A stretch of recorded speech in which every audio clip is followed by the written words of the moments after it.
Hey, everybody, thanks for watching. Hit the bell, subscribe. We have new content coming out daily. Make sure you subscribe. God bless you guys. James, such a great point. So let's say Donald Trump wins another term. That's what our entire third hour is all about. Let's talk about the pop-in. This is such a fascinating point. You're trying to say that Donald Trump should just, in an unannounced way, maybe 20-minute heads up, pop into Department of Interior, IRS, Treasury, HUD, CIA, FBI, and just say, how's it going? Have his vice president do that, chief of staff.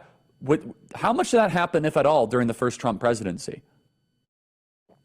That didn't happen during the first Trump presidency. He visited the CIA very early on in his presidency, and I don't think he went back. For example, Dick Cheney, when he was vice president, visited the Pentagon and the CIA so often that he had his own office set up there. He knew that you have to give these bureaucrats orders face to face if you want to get things done. If they will not refuse a face-to-face order because they know then that you have cause to fire them. They prefer to stall. They prefer to hide behind emails. They prefer to work in the shadows. If you confront them, it's much harder for them to resist you, and you start digging in and figuring out where the bodies are buried. I kind of have chills thinking about this. So here you have Dick Cheney, who, again, not my favorite person, but I have mad respect for him on what he was able to do. He understood political power and he used it. You wonder why there's a permanent war machine at the Pentagon? You wonder why there's a permanent war machine at the CIA? You wonder who was behind Christopher Steele? 18 years ago, Richard Cheney, Vice President of the United States, was sitting at a conference table desk saying, staff here, get him, fire that guy. He was calling shots. And this is something for Trump term 2.0.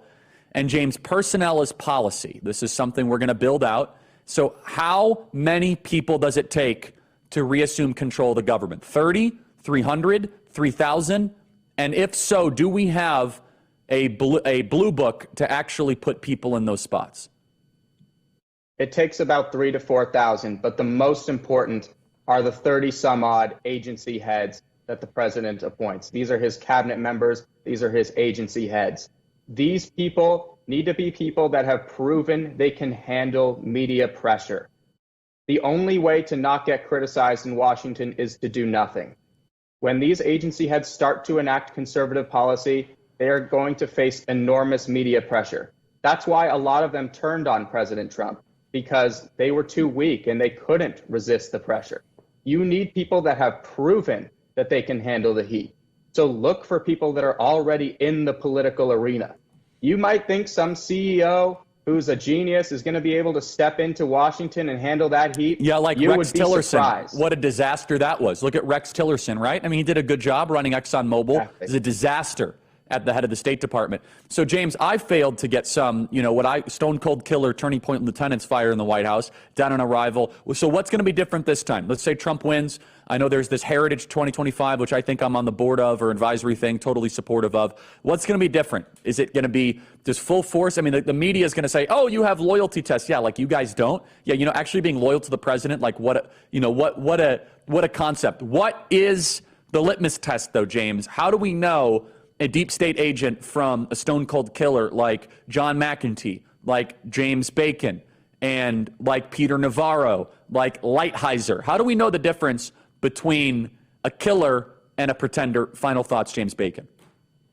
You have to look at their actions. It's not just what they said. Everyone knows how to say the pro-Trump, say the MAGA, America First line now. That means nothing if you can't demonstrate it with your action. The great thing that President Trump did is he exposed the swamp. We now know how it works.